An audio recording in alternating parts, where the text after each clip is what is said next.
much as the president is coming in to request for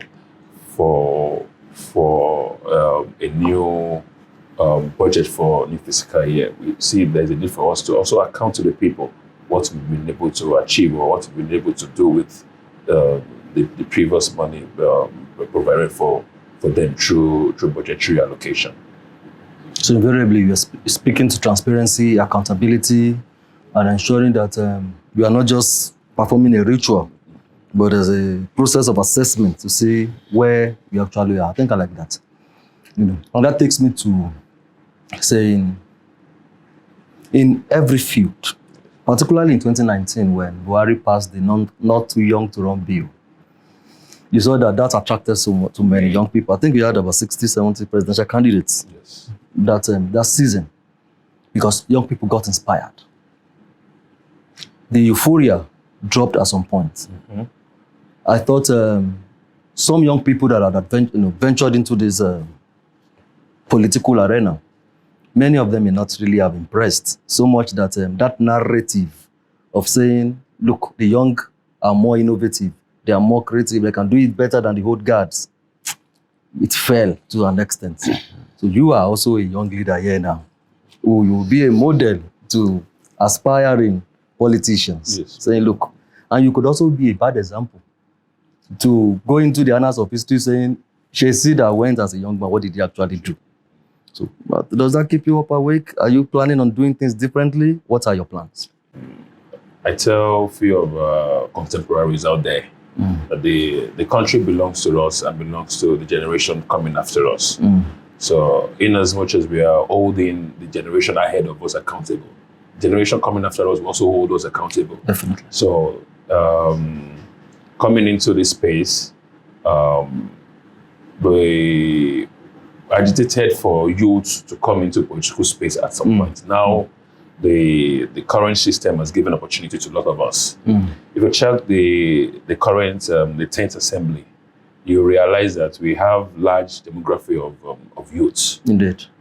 In the current house. Indeed. So, it's I'm told we even have one below 30. Yes, below 30. So. We have the youngest member today, if I'm correct, it should be between 27 and 28. Wow. So I'm getting old. The guy. I would rethink my life decisions. So, having young people occupy this space, it's a thing that gives joy to people like us. But it doesn't end at just giving joy. No, we're talking about having significant impact in the political space, and so far, what we've done is be able to bring ourselves together.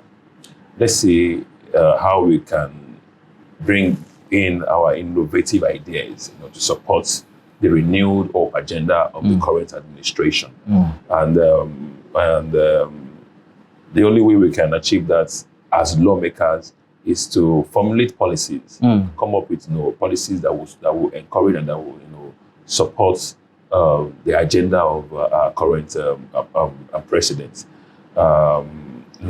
We all know that this current administration, considering the antecedents, especially when our current president, President Bola Ahmed Tinubu, was the governor of Lagos State, he promoted a lot of youths in his administration, and this is an administration that believes so much in the capacity of youth, and we were trying to bring that innovation, that we've been able to garner over the years.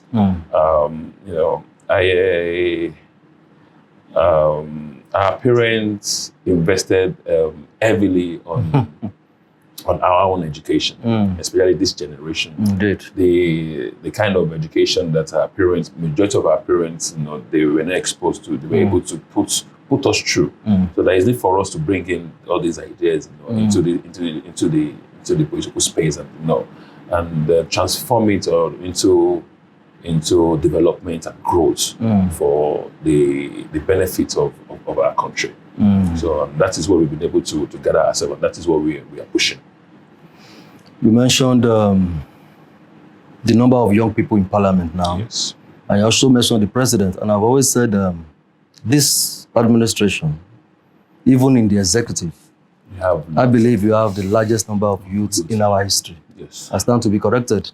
The president has sustained that character we know of him, Yes. introducing young people to governance. And I think we are grateful. Some of the positions the essays have seen announced are men, usually positions occupied by older people, 50s, 60s, and we have people in their 30s there. Talking about doing things differently, you've presented 15 bills, and 7 is in the second reading. I think if there's anything that stood the speaker out in the last assembly, he has the record of being the one with the highest number of bills presented and passed. Yes. About over 70. I think you have to follow in his footsteps. It's a tough act to follow. It's a very tough one to meet up with. Yes. So staying on that matter, what's your assessment of the House under his leadership? The leadership of Speaker Abbas Tajudeen. Our speaker is a man that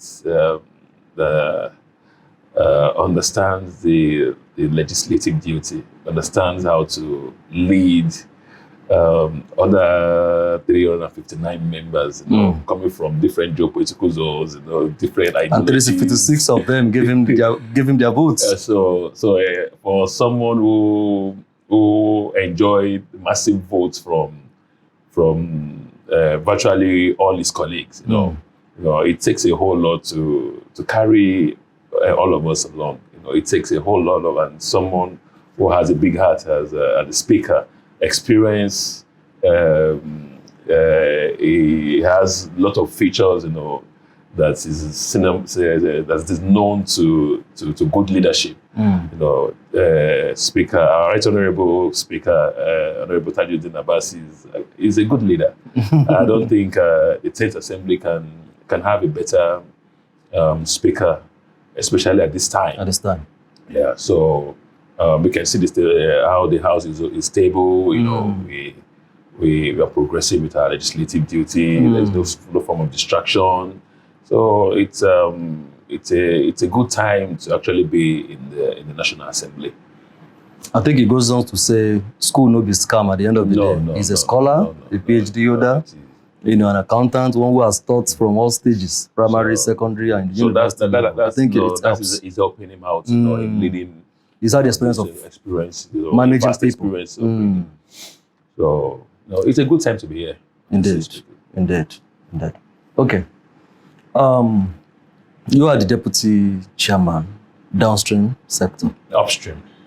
Oh, okay. Many of us don't even know how the committee functions.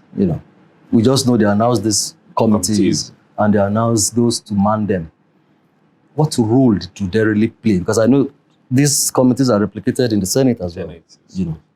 So how do they really function? Are they to parley with the agencies? Are they to parley with ministries?